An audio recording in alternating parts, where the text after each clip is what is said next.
Okay, TV posture, ladies. Hello, ladies. Hello. How you doing? So this is a segment that several stations are going to be using, and what they'll do is substitute in their anchor's voice for mine. Exactly. Got it. Thank So you. what's going to happen is after you're done answering your question, I am going to take like an extra pause, so don't feel like you have to fill that space. I'm just taking that pause so that they can edit it. Got it.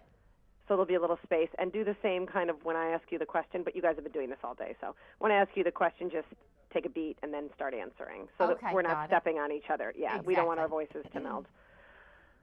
Okay, so stand by. And everybody sit up straight. La, la, la, la. So I'm going to start with an intro in 3, 2, 1. It's a generic segment on cord blood banking. Well, we're hearing that most babies are conceived during the holidays, the perfect time to think about the gift of cord blood. Many gifts will be exchanged this holiday season, but few may have the power to keep your family's legacy healthy. And since most babies are conceived during the holiday season, between Christmas and New Year's, this is the perfect time to think about the gifts we give to family that can change a life. Joining us today to tell us a little bit about this miracle, cord blood banking, is Dr. Riley McAllister, a family practice physician and co-author of the Mommy MD Guide to Pregnancy and Birth. She's currently working to consult with Cord Blood Registry, raising awareness about cord blood banking to empower patients to take action for their family's health. Also joining us is Shelley Conley, a mom who knows all too well that no one can predict the future.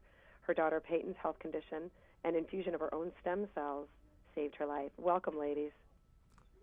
Thank you for having us. Thanks so much for having us. It's a pleasure to be with you today. So, Dr. McAllister, let's start with you. What is cord blood banking, and how is cord blood collected?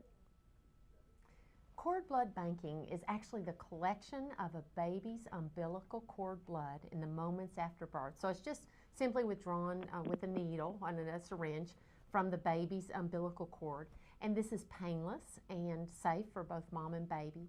And if this blood weren't collected, then it might or would otherwise be thrown away, discarded as medical waste.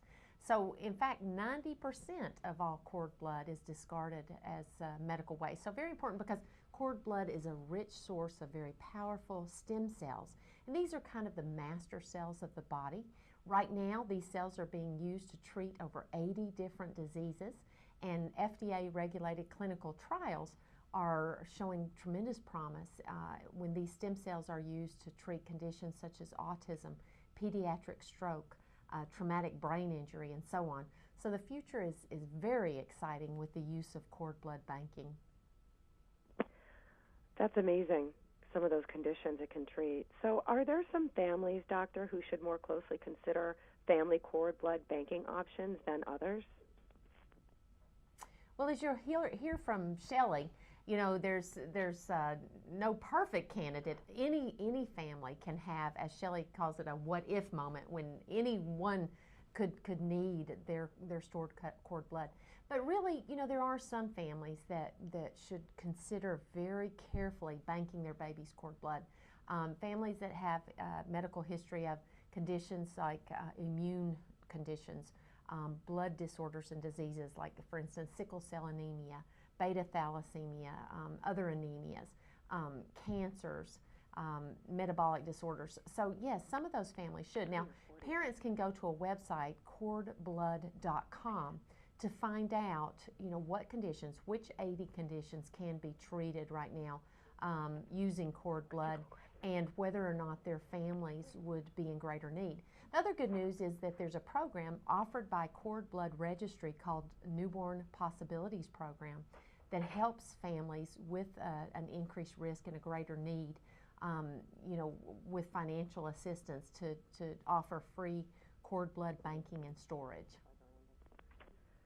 Shelley, tell us a little bit about your story. So my story involves my daughter, Peyton. Right before her first birthday, she was diagnosed with a brain tumor. They were able to take the tumor out, but unfortunately, about 2 weeks afterwards, she suffered this massive stroke that just left her entire right side of her body completely paralyzed. As parents, of course, we were completely devastated, and we went straight into recovery mode. what can we do for her? What are her options for treatment, for therapy? And that's when we remembered that we actually banked her cord blood.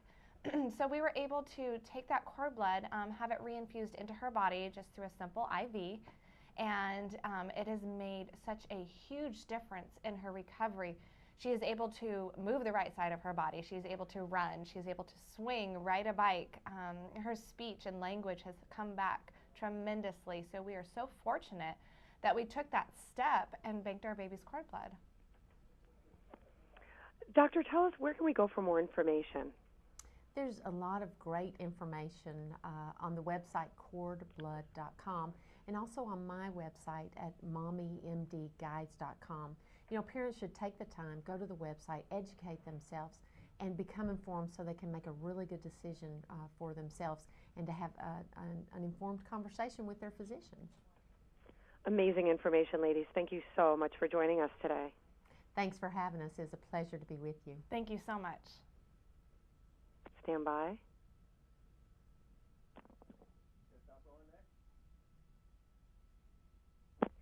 Nick, stop, and then start.